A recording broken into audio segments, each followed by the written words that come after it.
Bonjour. L'intitulé de ma capsule aujourd'hui, c'est le profil des victimes et comment il accroche, ses victimes, le PN.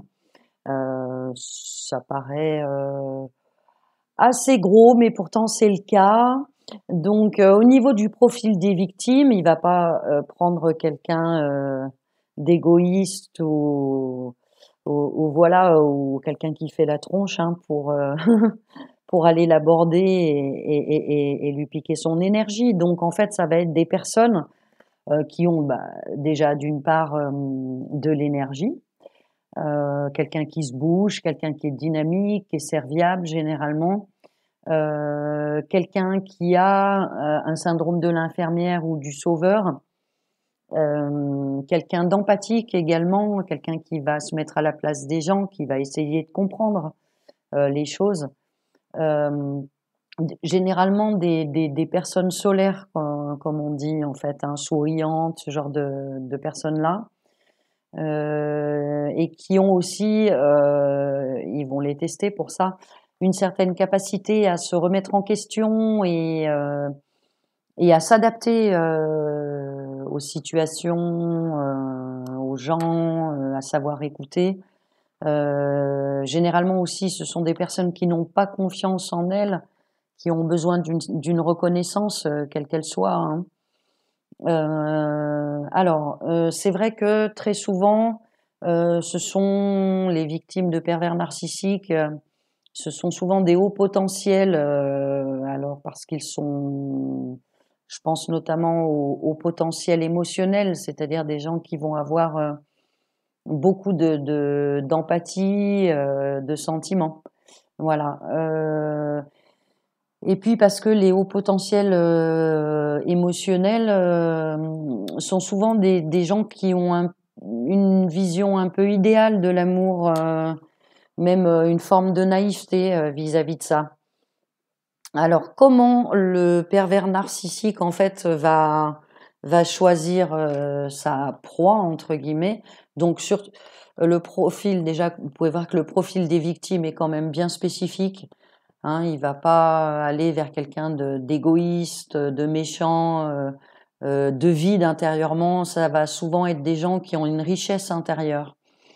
Voilà, parce qu'en réalité, le PN est complètement immature, vide intérieurement, et le but de ça, à terme, c'est de s'octroyer vos qualités. Donc, ils vont essayer d'aller chercher des gens qui ont plein de qualités qu'ils n'ont pas, hein. Alors comment ils procèdent? Alors, au début, ils vous écoutent, ils vous posent des questions, vous vous sentez écouté, vous vous sentez sécurisé. Ils vous font beaucoup parler, ils vous posent des questions, vous avez vraiment l'impression d'être intéressant et important pour cette personne-là. Ils vont acquiescer sur le fait que oui, ils aiment ce genre de choses aussi. Voilà, vous avez vraiment l'impression d'avoir trouvé quelqu'un avec qui ça colle complètement, qui vous ressemble, qui vous comprend, voilà, qui voit le monde comme vous, voilà, il va se coller, ils vont se coller, que ça soit une femme ou un homme, hein, ils vont se coller à ce que vous êtes ou beaucoup vous flatter. Ils sont épatés parce que vous êtes au départ, hein, vous êtes un demi-dieu ou une déesse, voilà. Et petit à petit, vous allez devenir, voilà, il va souligner vos défauts, qui n'en a pas, vos défauts, des choses comme ça, et pour finir par vous haïr en fait. Ces qualités qu'ils vont mettre en valeur au début, ils vont, au bout d'un moment, vous dire ah bah je croyais que t'étais comme ça, je croyais que t'étais comme ça, etc. Et puis pour essayer hein, de vous faire aller par le bout du nez là où ils ont envie de vous emmener. Et à la fin, en fait, tout ce qui était vos qualités, ils vont dire que vous les avez pas, ils vont vous détruire et vous allez finir par être la dernière des connes ou le dernier des cons, en fait. Dans mon cas, ce qu'il m'a dit au moment de se séparer, c'est très très éloquent. Il m'a dit, j'ai toujours pensé que tu allais écrire un livre qui tue, faire une musique qui claque, ou autrement dit, devenir riche, quoi. Voilà, il comptait sur moi pour qu'on devienne riche. Voilà. Et puis finalement, c'était pas le cas, donc j'étais pas très intéressante. Voilà. Et par contre, tout au long de ce processus, hein, qui passe du piédestal à vous faire descendre et puis au final de vous dire que vous n'êtes qu'une merde, hein, comment dire, j'ai mangé un truc là, ça arrête pas de m'embêter. En fait, du coup, tout ce qui faisait que, enfin, vous allez vous sentir une merde à la fin.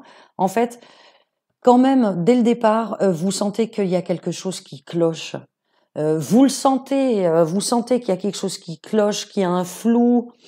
À des moments, il ou elle a des réactions bizarres, étranges. Et vous passez au-dessus de ça. Vous passez au-dessus de ça et il faudrait pas. Il faudrait vraiment pas.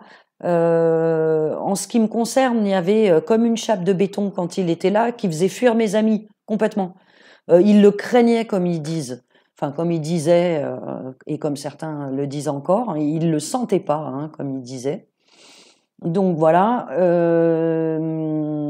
Par exemple, il faisait fuir, il se taisait, il regardait bizarrement, et tous les gens finissaient par s'en aller. Les gens qui étaient de mon côté, bien sûr.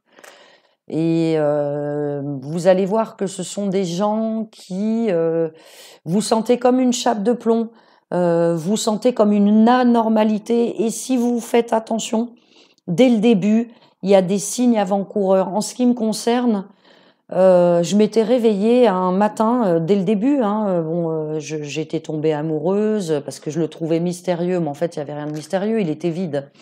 Mais en fait, il faisait en sorte de me dire ce que j'avais besoin d'entendre, c'est tout.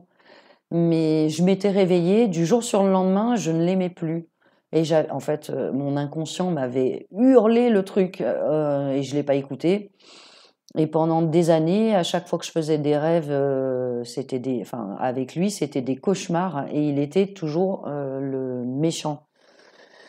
Et je crois que mon inconscient a fait en sorte de me hurler les choses. J'avais en plus ce sentiment de non-liberté, ce sentiment d'être jugée, que si je faisais pas telle ou telle ou telle chose, il allait plus m'aimer, et ils appuient sur les boutons, vous voyez.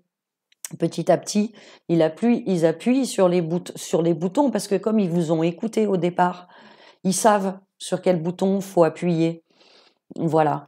Donc, si vous avez cette sensation de vous sentir piégé, euh, ils font beaucoup de sous-entendus aussi. Ils disent pas les choses directement. Donc, posez des questions. Et toi, quelle est ton histoire? Qu'est-ce que tu aimes? Comment tu vois la vie? Et si par exemple il y a des sous-entendus, posez des questions. Je comprends pas ce que tu veux me dire. Qu'est-ce que tu veux me dire en fait? Voilà, des choses comme ça. Posez des questions. Voilà, c'est vraiment tout simple. Et n'oubliez pas, la liberté d'être soi-même, c'est très important. Et là, les manipulateurs font en sorte, petit à petit, que vous ne soyez pas vous-même, que vous sentiez coupable d'être vous-même. Le mieux, c'est la liberté, quoi qu'il en soit. Et au bout de la tempête, le bonheur. Voilà, prenez soin de vous.